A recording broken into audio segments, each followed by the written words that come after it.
Welcome to the show, everyone. Today we're diving into some, pretty intriguing dynamics in the Iran-US arena. Yeah, mixing reports of a ceasefire with simultaneous attacks on a US base. I'm really fascinated by that juxtaposition. So, we're looking at a scenario where, on one hand, there's this ceasefire being talked about, and on the other, headlines screaming about attacks. Absolutely, and yeah, there's a lot to unpack. According to our sources, the ceasefire isn't a blanket pause, right? It's more of an informal de-escalation, mostly focused on maritime issues in the Gulf, aimed at stabilizing shipping routes and those pesky tit-for-tat incidents on oil facilities. Right. So that ceasefire is very limited in scope, just maritime and oil transport. That makes the contrast with ground attacks even more striking. Exactly. And shifting the focus to the ground, our reports consistently show U.S. military bases being targeted, primarily in areas like Iraq, with occasional mentions of Syria. We're talking about ground raids with rockets and even drones. Yeah. It's a whole different domain. And the question then becomes, who's behind these attacks? The reports point clearly at groups in Iraq, but are these Iran's official forces or something else? It's a bit nuanced. The sources highlight that these attacks are carried out by specific Iraqi militias. Now, these groups are not exactly the Iranian Regular Army or the Revolutionary Guard themselves, but they are definitely backed by Iran. They operate somewhat autonomously, yet still play into, broader regional strategies. So we're seeing a division in tactics, huh? One side is a measured ceasefire aimed at easing maritime tensions, while the other side involves deliberate, armed pressure on US bases via proxy forces on the ground. It's almost as if different tools are used for different objectives. Exactly.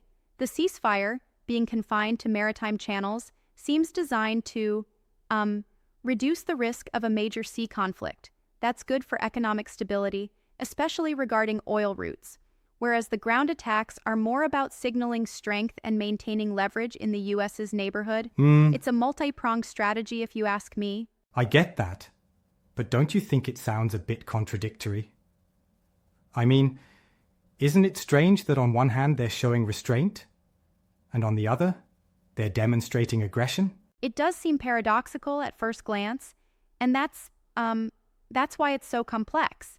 But if you think about it, these actions can be complementary.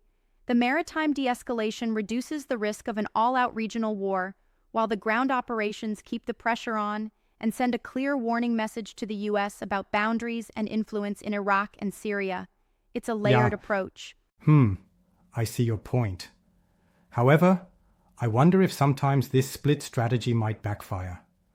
What if, say, the restrained maritime move is interpreted as a sign of weakness, while the ground actions escalate tensions instead? That's a fair challenge. There's indeed a risk, but the key seems to be in controlling the narrative. By limiting the ceasefire to a very specific area, they can credibly claim that they're de-escalating certain risks while still exercising military pressure where they need to. It's like playing chess with different pieces on different boards. True, it's a complex chess match. And speaking of narrative, it really underscores the importance of digging into the details behind headlines. Simply seeing ceasefire and attacks in the same breath can be wildly misleading without understanding the separate scopes and actors involved. Absolutely. The devil is in the details. Our sources make it clear the ceasefire, being an informal maritime de-escalation, is not covering ground operations. Meanwhile, the attacks are very much about the strategic mobilization of Iranian-backed militias in Iraq, with occasional spillover into Syria. Each plays its own role in the grand scheme. It's fascinating how international relations can operate on multiple levels simultaneously. You've got one hand pushing for economic stability through de-escalation in critical shipping lanes, while the other hand is, flexing military might on the ground. Exactly. It really shows that in global politics, especially in regions as volatile as the Middle East, actions are rarely monolithic. They're often tailored to meet specific objectives in different domains. It makes following these developments quite the intellectual puzzle. And that's why it's so crucial for us and our listeners to go beyond the surface level headlines. Without that, the complexities get lost, and the true intent behind these actions is obscured. Precisely. So, the takeaway here is that what appears as contradictory, a ceasefire coupled with attacks, is actually a reflection of a dual strategy. One part is about halting escalation in one theater, and the other is about maintaining strategic pressure in another. Right. It's all about managing competing priorities. And for anyone keeping an eye on these developments, it means staying alert and digging deeper than the headlines suggest. It's not as black and white as peace versus war. It's often both at the same time. Exactly, you got it. These intricacies remind us that international relations are layered, and sometimes you have to embrace the complexity to truly understand what's going on.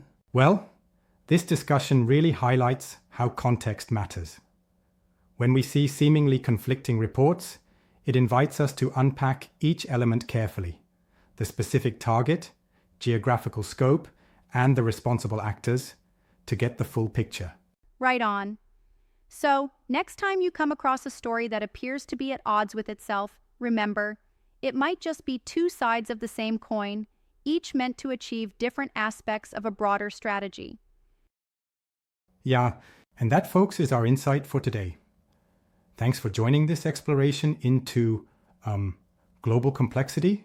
Stay curious and keep questioning those headlines.